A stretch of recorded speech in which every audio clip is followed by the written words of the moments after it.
चलो बच्चों, आज हम चैप्टर नंबर 4 भाग 1 अकाउंट के स्टैंडर्ड 12th की अकाउंट की बात करें। भाग 1 चैप्टर नंबर 4 के तो साझेदारों का पुनर्गठन। यह चैप्टर बोर्ड में 3 नंबर में एक सवाल पूछा जाता है, जो कि बहुत ही इजी चैप्टर है। पहले हम थियरी की बात करें तो जैसे चैप्टर का नाम क्या है, साझेदारों का पुनर्गठन। तो सबसे पहले साझेदार किसे कहते हैं, पुनर्गठन क्या होता है, हम ये चीज़ जानें। तो साझेदार मतलब किसी भी व्यवसाय को दो या दो से अधिक व्यक्ति मिलकर चलाएं। दो या दो से अधिक व्यक्ति मिलकर व्यवसाय चलाएं तो उसे क्या कहा जाएगा, साझेदार। दूसरी बात करें हम पुनर्गठन, तो पुनर्गठन का मतलब होता है फिर से निर्धारित करना। क्या होता है पुनर्गठन का मतलब, तो पुनर्गठन यानी फिर से निर्धारित करना। क्या करना, फिर से निर्धारित करना, अर्थात फिर से निश्चित करना। जैसे कि हम एक एग्जांपल की बात करें कि आज हमारा मोबाइल हमने लिया, नया मोबाइल ख़रीदा 10,000 का। कितने का, 10,000। अब हमें अगर कुछ दिनों बाद उस मोबाइल को बेचना है तो इस मोबाइल की कीमत क्या होगी। मैं अपनी बात करूँ तो यदि अगर मुझे समय मुताबिक अगर हम चले, समय के साथ चले, तो मोबाइल मुझे कम कीमत पे बेचना पड़ेगा। अगर 10,000 का मोबाइल है तो या तो 10,000 से कम 8,000, 7,000, 5,000, 4,000 किसी भी भाव में बेचना पड़ेगा। या तो मेरा मोबाइल है तो मैं उस मोबाइल को बेचना चाहूँ तो सपोज़ किसी को पसंद आया तो मैंने लाभ कमाने के लिए उस मोबाइल को 12,000 में बेच दिया। अब ये डिपेंड किस पे करता है कि मैं मोबाइल 8,000 में बेचूँ या 12,000 पे। तो ये जिस संपत्ति का जो मालिक है उस पर डिपेंड करता है।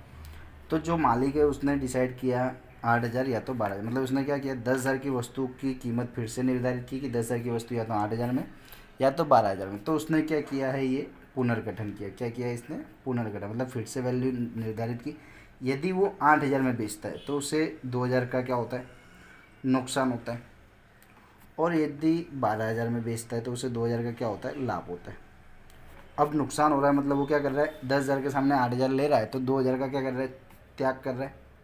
नहीं, 2,000 छोड़ दे रहा है, इसलिए क्या कर रहा है, 2,000 त्याग कर रहा है। और यहाँ पे 2,000 ज़्यादा ले रहा है इसलिए वो 2,000 का क्या कर रहा है, लाभ कर रहा है 2,000 का।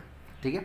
तो इस चैप्टर में हमें यही पढ़ना है कि किस साझेदार ने कितना त्याग किया और कितना लाभ किया। जैसे कि त्याग के अनुपात और लाभ का अनुपात, इस चैप्टर में सिर्फ हमें यही पढ़ना है। तो फर्स्ट हमें सीखना है त्याग का अनुपात।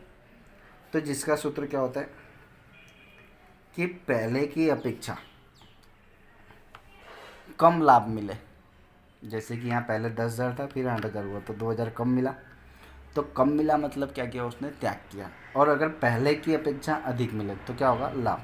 मतलब त्याग के अनुपात का सूत्र हो जाएगा तुम्हारा साझेदारों का पुराना अनुपात माइनस साझेदारों का नया अनुपात, मतलब पुराना माइनस नया।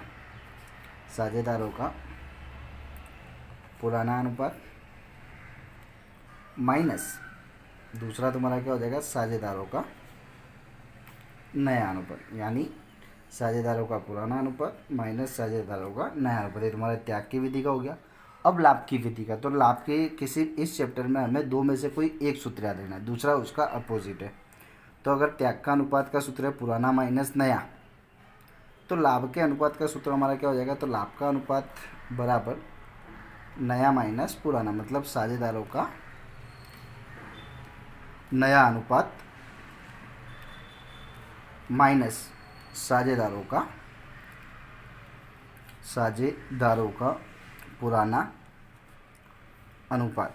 ये हमारा हो गया।